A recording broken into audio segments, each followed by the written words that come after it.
What is good, Tsla family? It's Ray J back with another video, and in this one I want to break down what's going on with Tesla, Spine, Nvidia, the QQQ, and a couple of other tickers. I'm also going to give you guys a very important warning for tomorrow, as we have important data coming out that's going to affect the entire markets.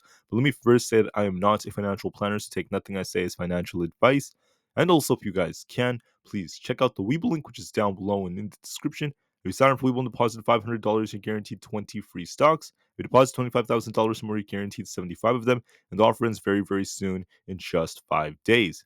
Anyways, for the market, I just want to call out something very important. Tomorrow is going to be Friday, April 26th, and 1 hour before the market opens, we have the PCE data report coming out. Now, PCE is very similar to CPI. It's going to likely cause a big move. This is the preferred inflationary measure that the Fed uses, and it's heavily influenced by CPI. Now, for PCE year over year, we're expecting a slight little increase. Okay, so be prepared for that. And then for core PCE, we're expecting this to be a little bit below what we saw last time. So for all items PCE, that's where most of the eyes are going to be, because we're going to be watching to see if there's an increase or not. We'll see what that causes for the markets. But my warning for everyone is the fact that this data is coming out an hour before market opens. So if you're holding anything right now, if you're going to hold overnight, you have to hold through the reports, and who knows what it's going to cause. It could launch the market much higher, or it could cause a big rug pull. So you have to be prepared just to be safe. And as a day trader, it's always important to know what the risks are of holding something overnight or what could happen during the next day. So this data is going to be pretty important for the Fed's policies. That's the reason why we have to be paying close attention to it. And here's what I see happening so far. Looking at Tesla, okay, we look bullish right now. Tesla got this nice little breakout. It's been on a nice little push right now. We had this range I was talking about. Initially, I was worried that there was a risk of downside looking at the market, but now the market's rebounding and Tesla's now trying to hold up. And we got lots of bullish news that came out. I talked about that in my previous video. So Tesla has potential. If we could break past 168 resistance, it could be pushing all the way up towards 175 over the next couple of days, over the next week or two. So I'm seeing potential in Tesla try to push higher. It does not look like it's done to me, in my personal opinion. So watch and see if we could close above 168 or even hold above it. We're going to be looking for a big push into the 170s. Tesla is holding up very well. Now, whether we get the push to 175 straight up or not could depend on PCE. If we get a hot PCE, we could come down first before we try to continue higher later, or we could just go straight up from here. So it all depends on PCE. So we'll just have to wait and see. For SPY, on the other hand, SPY is in a critical level. So looking at SPY on the 4 hour time frame, I'm noticing that we have an inverse head and shoulders like structure, but at the same time, there's also like a head and shoulders like structure on the hourly time frame. So the question is, which one's going to play out? If you look at the hourly, you could argue that this kind of resembles a slanted head and shoulders. So will the hourly head and shoulders lead to a sell-off, or will the 4 hour chart trump that and give us a big bounce? It all depends on PCE. Tomorrow, the market's going to gap up or gap down. Don't forget that on the daily chart, we still have a gap to fill all the way up to 505. That's where we closed yesterday. So the question is, are we going to see a big push to 505 plus? Or are we about to get a big rug pull back in the 490s? It's going to depend on PCE, so we'll just have to wait and see. If you're holding overnight, this is your warning, guys. Be careful. You'll have to hold through the report, and we'll see what happens from there. Nvidia is trying to push right now. The chart's trying to turn back to bullish, but we have to try to test this resistance around 837. If we break through this, we could easily push for 845 and eventually higher levels. If you reject off this 830 area, we're going to be looking for a move back down towards 805. So I'm looking for potential for this to push even higher, and I think that there's a very good chance it's going to be able to do so. So Nvidia is trying to push. In order for this to continue, we have to wait and see how things go. And I just wanted to mention that there is potential in this to go a little bit higher, but it also depends on the data. So if the data causes a much bigger move, we'll be pushing higher. If you get a rejection, we'll be coming back down towards 805. The chart is looking like it's trying to bounce and could push a little higher just to be safe. So watch for that. On the QQQ, this is forming like a cup and handle like structure, but we need another follow through move.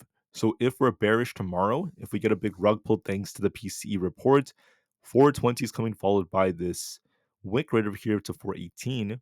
And then if we break out, we're going to be looking for 425 plus and then higher levels. Honestly, guys, I think anything could happen, but I do see potential for this to go a little higher. I'm going to remain open minded just to be safe, though, because we can't solely trade based off technicals on a day like that. So we'll see what happens with PCE. Make sure you're open-minded and prepared for that. Apple dipped quite a bit before getting bought back up. Is Apple about to be pushing up to 172 to fill this imbalance before earnings? Or is Apple about to get a rug pull and start falling all the way back down towards 168? Honestly, guys, we're open-minded. The chart on Apple looks a bit more bullish, but just to be safe, we'll wait and see. For a few more, like if you look at Rivian, we're coming down, but we're approaching key support right over here at this 8.4 area. So we'll see if we bounce or not. For Coinbase is also, we have this gap to fill down here. Are we going to get a rug pull to 210 to fill this gap? Or are we about to bounce off our 200 EMA and start pushing back up towards at least 230 plus? We'll just have to wait and see.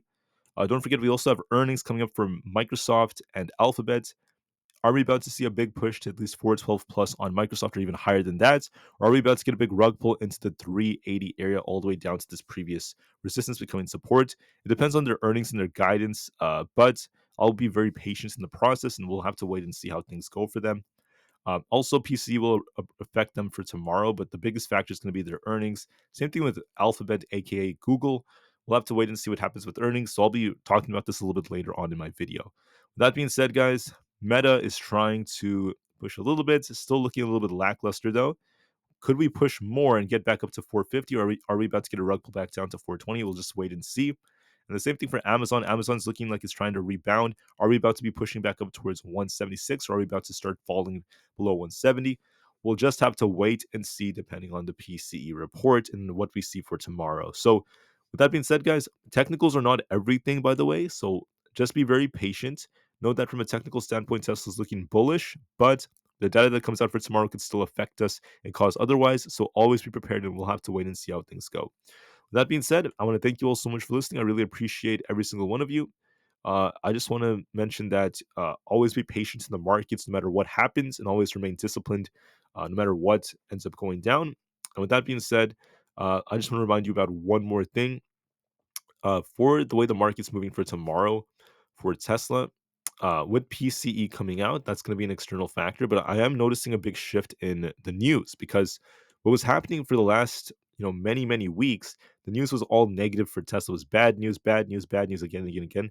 And then ever since Tesla announced its earnings, it's been good news, and that's what's helping this kind of shift its positions, trying to turn. And it looks like these market makers are trying to squeeze as many shorts as possible. So that's part of why they're just continuing to try to push it higher.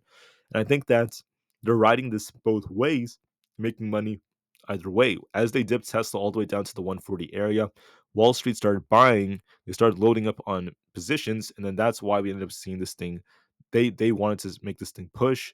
They could have been like, "Hey, earnings were not that good. They missed on EPS and revenue. Let's cause this to drop." They could have done that, but this thing started pumping since the very beginning. So I think that all of these moves are just planned. I think it's all just manipulated, and I think that despite that, Tesla is still going to be making some interesting moves in the future. It's still going to be very bullish long term. Short term, it has more potential, but we have to see if we could try to break resistance. I will be eyeing 175 if we break past 168, by the way. Tesla is showing live, guys, so we'll see what happens to the markets. And with that being said, I want to thank you all so much for listening. Have a great day. I'll see you guys in a few hours, and peace out.